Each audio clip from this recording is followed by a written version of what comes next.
The storm that brought the spring. A savage wind tore through the Wyoming territory like a wounded animal crying out in agony, ripping through every canyon in its path. It was the kind of brutal, bone-deep winter that could freeze a man's breath right inside his throat before he even had the chance to curse the cold. Snow came down in heavy, relentless sheets, a white curtain drawn across the world, swallowing the horizon whole and turning everything beyond arm's reach into a featureless void. Through that white hell of a storm, a single rider pressed forward against all reason. His name was Garrett Thorne. He was a man carved from the same unforgiving granite as the mountains around him, his face buried beneath the brim of a well-worn Stetson and a thick wool scarf wound tight against the cold. He wore a heavy buffalo hide coat, dusted white with snow, and his horse, a massive roan he'd named Boulder, plodded forward with his great head hung low, fighting through drifts that climbed up to his knees. Garrett wasn't out riding for the pleasure of it. He was running the fence line of the sprawling, lonely acres he called home. He was the kind of man who sought out the silence of the high country the way other men sought out a warm saloon, deliberately and with preference. He had no kin he kept up with, no debts hanging over him, and no one sitting by a window waiting for him to come back through the door. As dusk began bleeding the sky into shades of bruised purple, Garrett narrowed his eyes against the stinging sleet. He was miles out from his cabin, and the temperature was dropping faster than he liked. He needed to turn back or find shelter, but something in the snow stopped him cold. There was a shape out there, something unnatural, a disruption in the smooth, wind-sculpted drifts.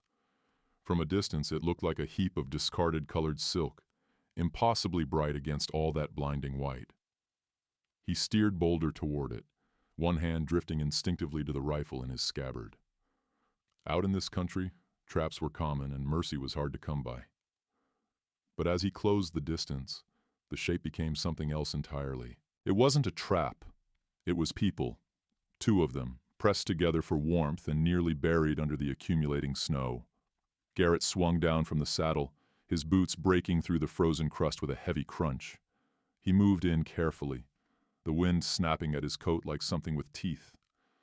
The figures were small, curled tight into each other, half swallowed by the drifts. He brushed the powder away from them, and his heart stumbled in his chest. They were women, and identical in every feature. They were dressed in layers of strange, brilliant fabric, silk and embroidered cotton, that was absolutely no match for a Wyoming winter. Their skin had gone pale and blue with the telltale chill of hypothermia, and their hair, black as a raven's wing, was matted thick with ice. "Easy now," Garrett muttered under his breath, more to steady himself than to comfort them. He stripped off one glove and pressed two fingers to the neck of the nearest woman. A pulse, faint, barely a thread, but there. He checked the other. Same story. They were alive, but only just barely. He didn't spend a single second looking for tracks, or puzzling over how two women dressed for a spring festival somewhere in the Orient had ended up freezing to death in the American Rockies. He just acted. He scooped one of them up, and she was terrifyingly light, like a bird built from hollow bones. The cold radiating off her wasn't just surface cold. It was a deep, settled chill that told him she was close to the edge. Getting her onto the horse was a struggle, but he managed, propping her up in front of him. Then he looked back at the second woman, still curled in the snow like something discarded. Leaving her behind wasn't something he was capable of doing. With a grunt of effort, he dismounted again, made sure the first woman wouldn't slide from the saddle, and gathered the second into his arms. Getting back up onto Boulder with them both was a monumental feat. But Garrett was strong in the way that years of solitary, hard labor makes a man strong. He arranged them both in the saddle, one settled in front of him and one behind, and wrapped his buffalo coat around them as best he could, using his own body as a windbreak against the gale. "Hold on," he growled into the howling storm. "Don't you die on me. Not out here." The ride back to the cabin blurred into pure endurance. Boulder seemed to understand the urgency in some deep animal way, finding footing where there logically shouldn't have been any. When the dark outline of the cabin finally materialized through the churning white, A wave of relief hit Garrett so hard it nearly buckled his knees. He kicked the door open and carried the women inside one at a time. The cabin was cold. The fire had died down to little more than a bed of glowing coals, but compared to the world outside, it was a sanctuary. He worked with a frantic, focused efficiency. He fed dry cedar to the embers until the flames roared back to life, crackling and popping gold across the rough-hewn log walls. He knew he had to warm them, but not too fast. He removed their frozen outer garments, his rough hands fumbling with delicate silk knots and clasps he'd never seen the like of. Underneath, they wore simple cotton linens. He grabbed every quilt and wool blanket he owned, heavy things that smelled of wood smoke and old tobacco, and piled them over the two still forms. He heated water in his cast-iron kettle, tore a strip of clean cloth, and began gently wiping the frost from their faces. For 3 days, the storm raged outside, burying the cabin up to the window sills, and for those same 3 days, the two women drifted somewhere between the living world and the other side of it. Garrett barely slept. He sat in the rocking chair beside the fire, watching their chests rise and fall in perfect unison, feeding the flames and spooning warm broth between their lips whenever they stirred. In the firelight, he learned the landscape of their faces. They were identical, young, maybe 25, with high cheekbones and mouths that held a look of quiet determination, even in sleep. They were beautiful in a way that carved a familiar, hollow ache into his chest. The kind of loneliness he usually kept buried so deep, he'd almost forgotten it was there. On the 4th morning, the wind gave up. The silence that followed was almost deafening after 3 days of howling. Sharp winter sunlight poured through the frosted glass. Garrett had dozed off in the chair, chin on his chest, when a sound pulled him awake. Water. It was barely a whisper, dry and cracked, but it was unmistakably there. He jerked upright. One of the women was looking at him. Her eyes were dark, almond-shaped, and clouded with confusion. But the glaze of death had lifted from them. As he moved toward her, her sister stirred, her own eyes fluttering open. He was at their side in an instant, bringing a tin cup to the first woman's lips. "Slow," he said, his own voice rough from days of disuse. "Don't choke." She drank greedily, trembling hands coming up to grip the cup. When it was empty, her head fell back against the pillow. Her identical sister watched him from the other side of the bed with the same searching, measuring gaze. Neither of them looked frightened, which surprised him. Most people found Garrett Thorne an intimidating sight, a towering, bearded man with eyes like flint chips. "Where is this?" "Where are we?" asked the second woman.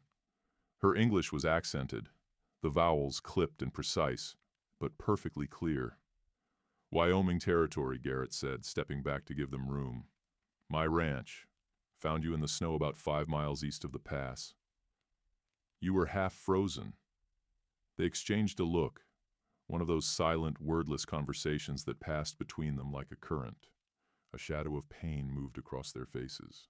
"The wagon," the first one whispered. "The wheel broke," the second one continued. "The men argued. We ran." Garrett didn't press for more.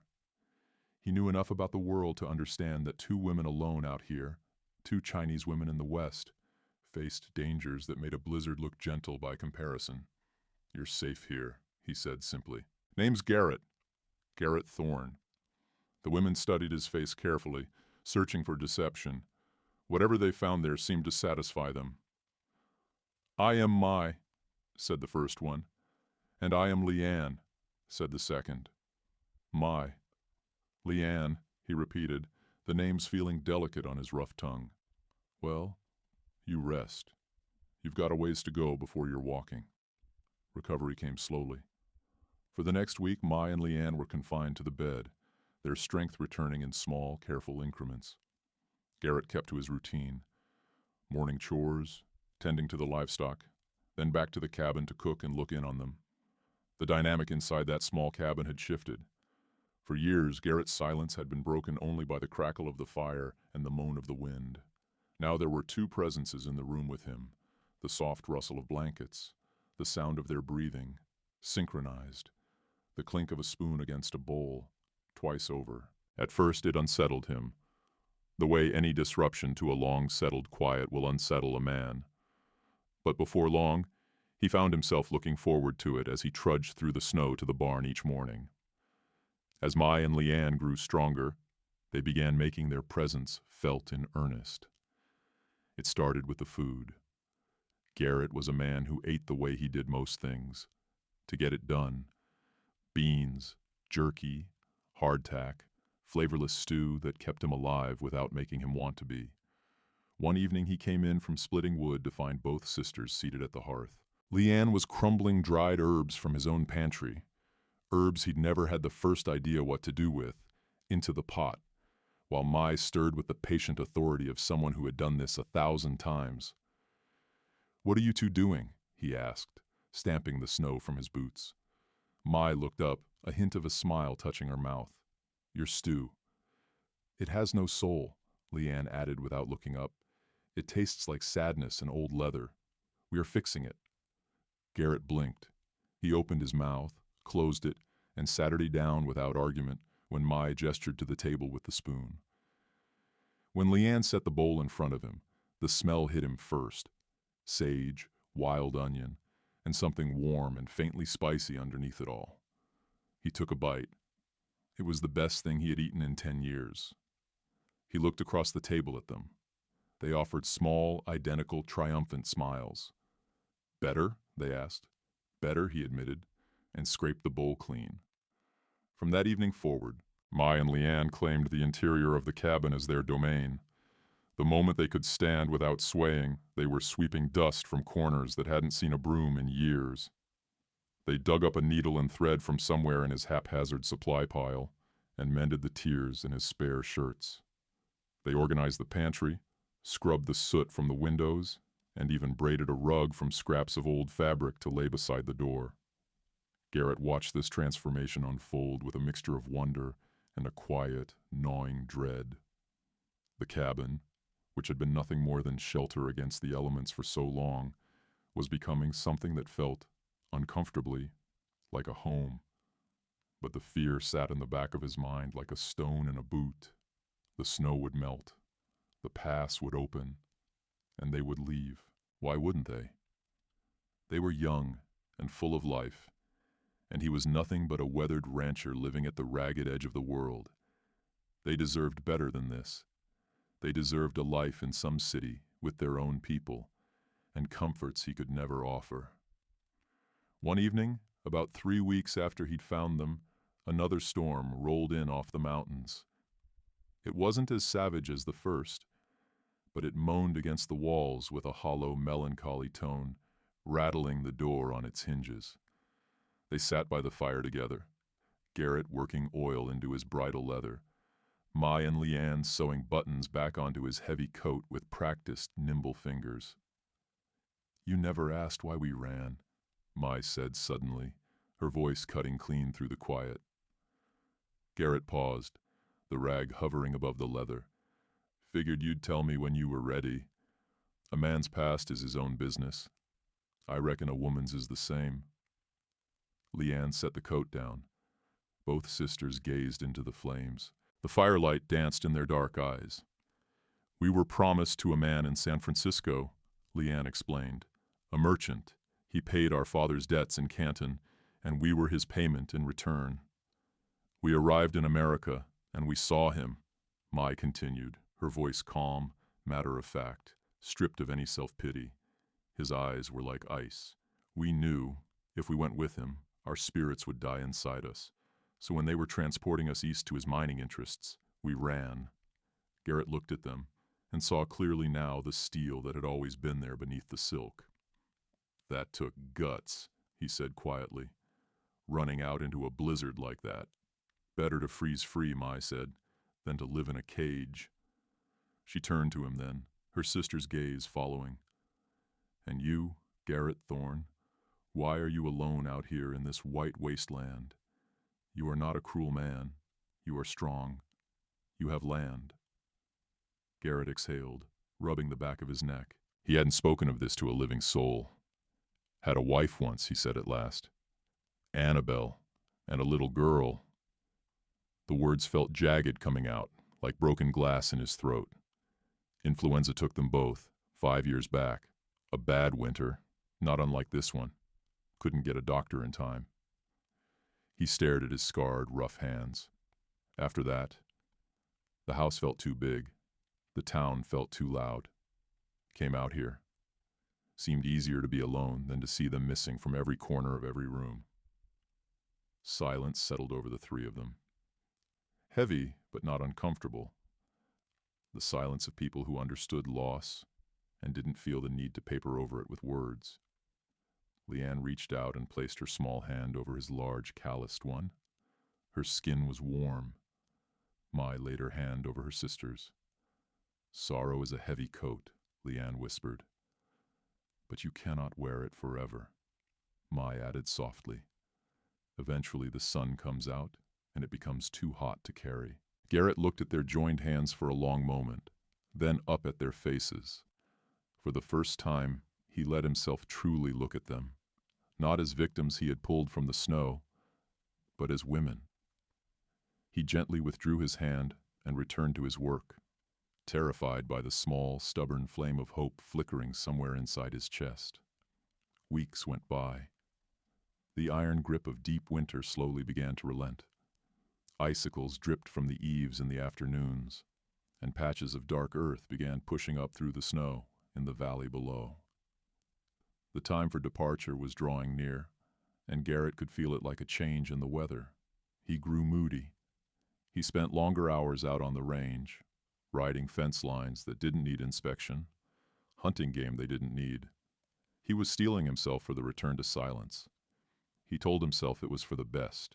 He told himself it every day, like a man practicing for something he didn't want to do. What kind of life could he offer them here? Hard work, isolation, and the ghosts of his past for company. They deserved more.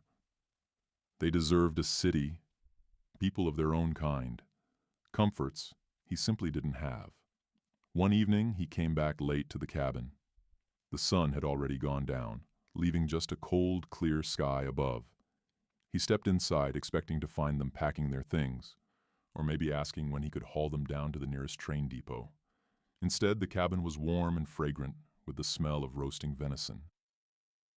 Mai and Leanne stood by the table, which had been set for 3. They'd found an old tablecloth he'd completely forgotten he owned, one that Annabelle had spread out on Sundays. They had even placed a jar of pine sprigs at the center of it. Garrett stopped in the doorway, knocking the mud from his boots. "What's all this?" "Dinner," they said in unison. He sat down. He washed his hands in the basin. Saturday. They ate quietly, but the air between them was thick with everything that wasn't being said. Garrett pushed the food around his plate, his appetite gone. "Snow's clearing," he said finally. The words tasted like ash in his mouth. "Pass should be open in a day or 2. I can saddle Boulder up, take you down to Laramie, put you on a train, wherever you want to go. San Francisco, maybe. Or back east." Mai and Leanne stopped eating at the same moment. They set their forks down with a quiet, deliberate click. "Is that what you want, Garrett?" Mai asked, her voice level and direct. "To send us away?"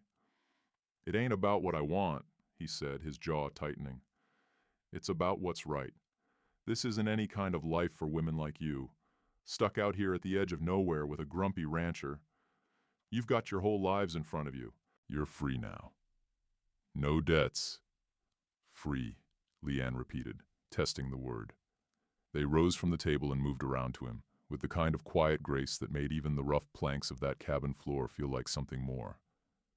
They stopped on either side of his chair. "We have been listening to you, Garrett," Mai said softly. "When you think we are asleep, you talk to the fire. You complain about the missing buttons on your shirts. You complain that the silence is too loud," Leanne continued. "You complain that the townspeople look at you with pity." Garrett's face went warm. He hadn't realized they'd been awake for any of that. "I just talk to hear myself think sometimes. Don't mean anything by it." They leaned in a little closer, their hands resting lightly on his shoulders. The scent of them, soap and sage, filled the air around him. "Last week when you went to town for supplies," Leanne went on, "you came back angry. You told Boulder that Mrs. Gable, the baker's wife, tried to set you up with her niece again. You said, 'They all think I need a wife, but none of them actually know me.'" Garrett looked down, embarrassed. "Mrs. Gable doesn't know when to leave well enough alone."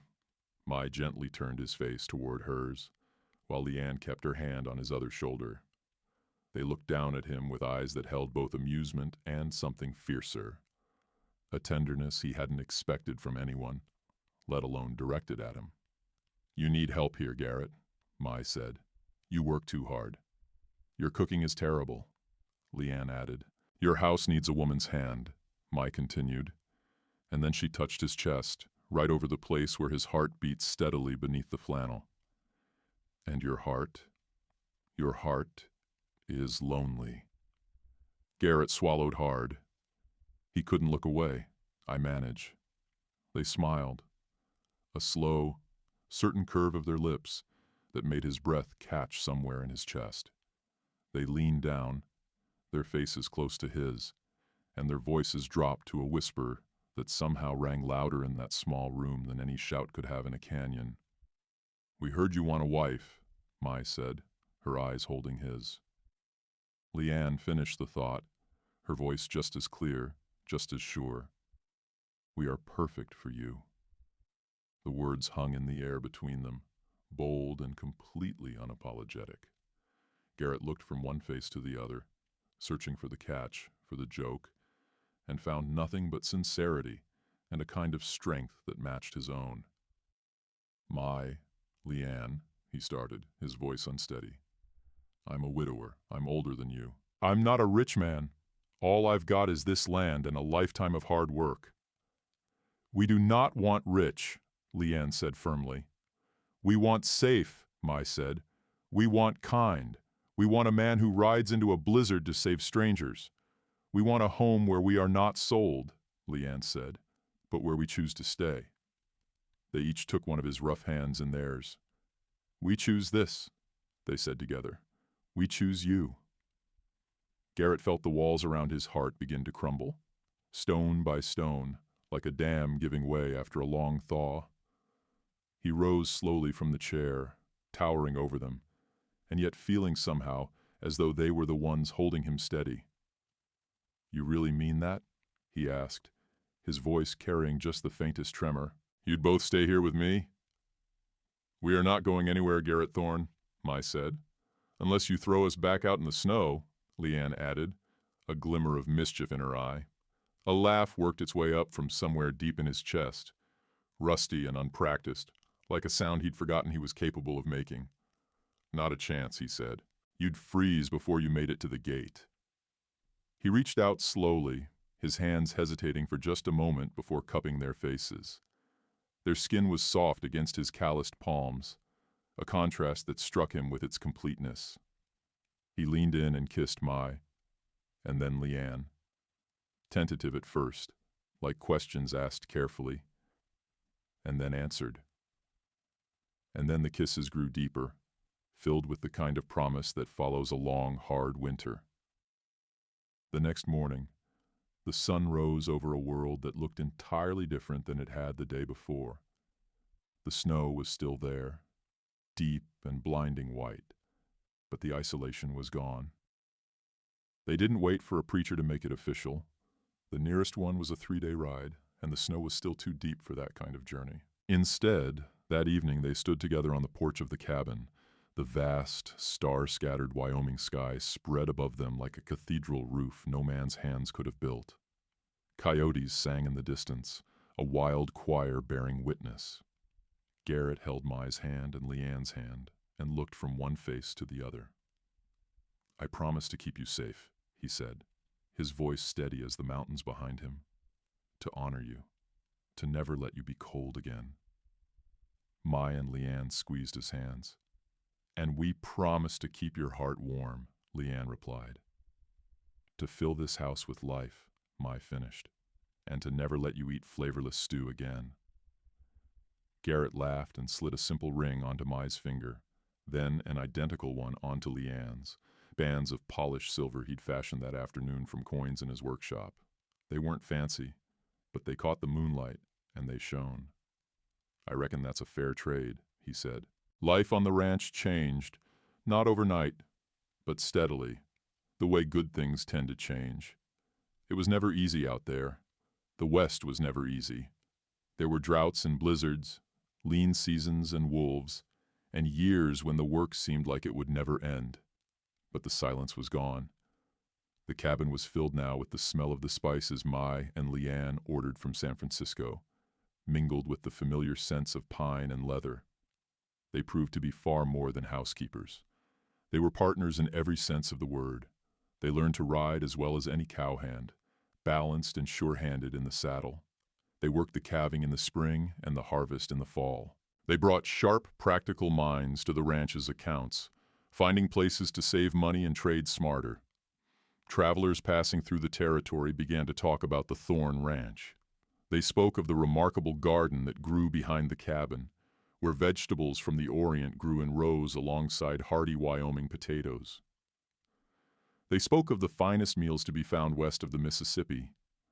But mostly, they spoke about the family who lived there, the towering, gray-haired rancher and his two petite, fierce, identical wives. People said you could see it plainly, in the way they looked at each other across a room, a quiet, unshakable bond that the years only seemed to deepen. Many years later, on a winter evening not so different from the one where their story had begun, Garrett sat in his rocking chair beside the fire.